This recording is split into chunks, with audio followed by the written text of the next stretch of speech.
آپ کو پتا ہے چند دنوں پہلے ایک راجستھان میں ادے پور میں قتل ہوا تھا، مرڈر ہوا تھا، پوری میڈیا لگی ہوئی تھی اس کے. کیوں؟ اس لیے کہ قتل کرنے والے 2 مسلمان چہرے تھے، اور ایک امام کو مسجد کے کمرے کے اندر گھس کر کے سارے مار رہے ہیں، اور چہرہ سب صاف ہے ویڈیو میں. چاقو سے اتنا حملہ کر رہے ہیں، اتنا حملہ کر رہے ہیں. بتاؤ ان کو کون بتاتا ہے؟ کون سی میڈیا؟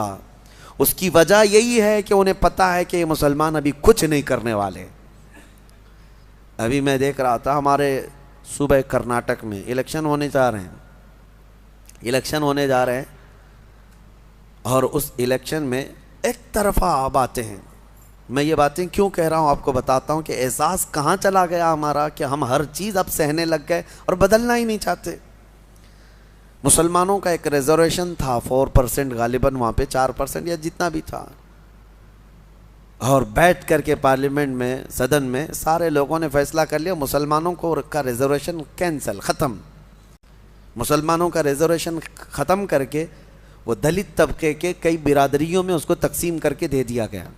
میں بات بتا رہا ہوں، مجھے کسی ریزرویشن کی ضرورت نہیں، لیکن کیسے یہ درندے ننگا ناچ ناچتے ہیں اور سارے لوگ ہمارے منظر دیکھتے رہتے. بانٹ کر کے دوسرے طبقوں کو دے دیا گیا، دوسری برادریوں کو. لیکن ایک سماج ہے، ایک برادری ہے جس کو 2.5% بڑھا کر کے دیا ہے گورنمنٹ نے. پہلے سے آلریڈی ان کا ریزرویشن تھا، 2.5% اور بڑھا کر کے دیا. لیکن اس کے باوجود وہ پوری برادری کے لوگ سڑکوں پر آئے، توڑ پھوڑ کیے، بڑے بڑے نیتاؤں کے گھروں کو گھیرا کر لیے، صرف اس لیے کہ ہمیں کم بانٹا گیا ہے. ایک برادری والے، ایک سماج والے پورے سڑکوں پر ہیں کہ 2.5% جو ریزرویشن بڑھا کر کے دیا گیا ہے یہ کم بڑھایا گیا، ہمیں اور زیادہ بڑھا کے دینا تھا.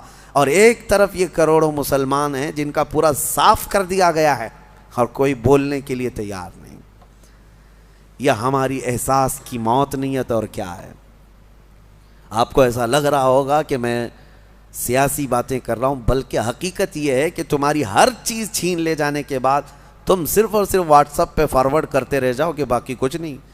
اور وہ نیتا کہاں ہیں جو بیچارے بھیک مانگنے کے لیے تو آ جاتے ہیں، لیکن ان معاملات پر کلام کرنے کی بھی بات نہیں ہوتی. خیر، میرا خلاصہ کلام یہی ہے، نہ سنبھلو گے تو مٹ جاؤ گے اے ہندی مسلمانوں. اقبال نے بہت پہلے کہا تھا، نہ سنبھلو گے تو مٹ جاؤ گے اے ہندی مسلمانوں، تمہاری داستان تک نہ ہوگی داستانوں میں، تمہاری داستان تک نہ ہوگی داستانوں میں. اور اسی اقبال نے کہا تھا، کہاں تم بیٹھنے لگ گئے آج، گٹر پہ، نالوں پہ، نکڑ پہ؟ تمہاری یہ جگہ ہے، تمہاری یہ جگہ ہے. نہیں تیرا نشیمن قصر سلطانی کے گنبد پر، تو شاہین ہے بسیرا کر پہاڑوں کی چٹانوں میں. تم امت محمدیہ ہو. بہرحال ہو سکتا ہے میری یہ بات کسی پر اثر کر جائے. اللہ کرے کہ مجھے اور آپ سب کو اپنے آپ کو بدلنے کی توفیق عطا فرمائے. امت آج قسم پرسی کے عالم میں ہے. اللہ کریم ہمیں بہترین قائد عطا فرمائے، ہمیں صلاح الدین کا نائب عطا فرمائے، ہمیں شہاب الدین کا نائب عطا فرمائے جو امت کو جوڑ دے اور ہماری کھوئی ہوئی وقار و عزت کو واپس دلا دے. اور ایک آیت میں آپ کے سامنے رکھ کر اپنی گفتگو کو سمیٹتا ہوں. اللہ نے فرمایا، اب قرار والی بات ہے.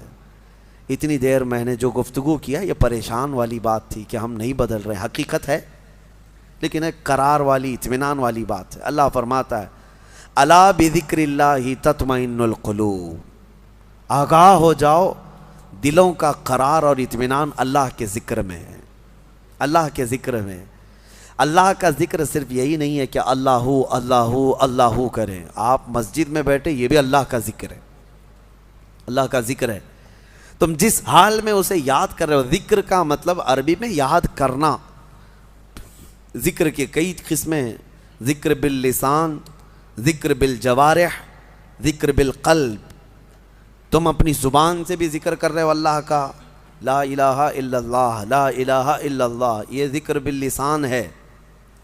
ذکر بالجوارح، تمہارے ہاتھ کوئی نیک کام کر رہے ہیں، تم جو ہے یہاں صفائی کر رہے ہو اللہ کے گھر کی، کسی یتیم کی مدد کر رہے ہو، ہاتھ سے کوئی بھی کام کر رہے ہو، پیروں سے کوئی کام کر رہے ہو، چل کر کے جا رہے ہو، یہ تمہارے اعضاء کا ذکر ہے. تمہاری باڈی کا ذکر ہے، اور زبان سے بھی نہیں کر رہے، ہاتھ پیر سے بھی نہیں کر رہے، لیکن جہاں بیٹھے ہو اپنے دل میں اللہ کو یاد کر رہے ہو، یہ قلب کا ذکر ہے۔ لیکن آپ کو ہونا یہ چاہیے کہ ان تینوں میں کسی ایک میں مشغول ضرور رہو، یا تو ذکر بالقلب میں رہو، یا ذکر باللسان میں رہو، یا ذکر بالجوارح میں رہو۔ کسی بھی ذکر میں رہو گے بدلہ کیا ہے؟ اللہ فرماتا ہے فَاذْكُرُونِي أَذْكُرْكُمْ، تم مجھے یاد کرتے رہو گے، میں تمہیں یاد کروں گا۔ اور اس کے یاد کرنے کا طریقہ یہ ہے، تفسیر میں فرمایا گیا تم اگر اس کو تنہائی میں یاد کرو گے تو وہ مجمع میں یاد کرے گا۔ تم اگر انسانوں کے مجمع میں یاد کرتے ہو اللہ کو، تو رب تعالیٰ فرشتوں کے مجمع میں تمہیں یاد کرتا ہے۔ اور جب تم رات کی تنہائی میں دنیا میں اسے یاد کرتے ہو تو اللہ کب یاد کرتا ہے؟ جب تم قبر کی تاریک وادی میں پہنچ جاؤ گے، رب تبارک و تعالیٰ تمہارے چرچے فرمائے گا۔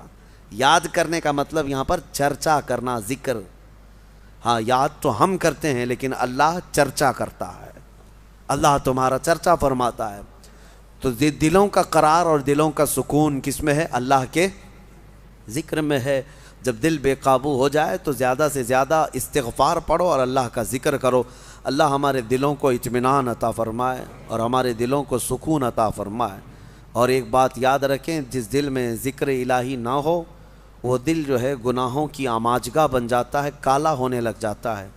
کثرت سے اللہ کو یاد کرو، اور دل اگر کسی کے لیے دھڑکتا ہو تو وہ محمد عربی کے لیے دھڑکتا ہو صلی اللہ علیہ وسلم۔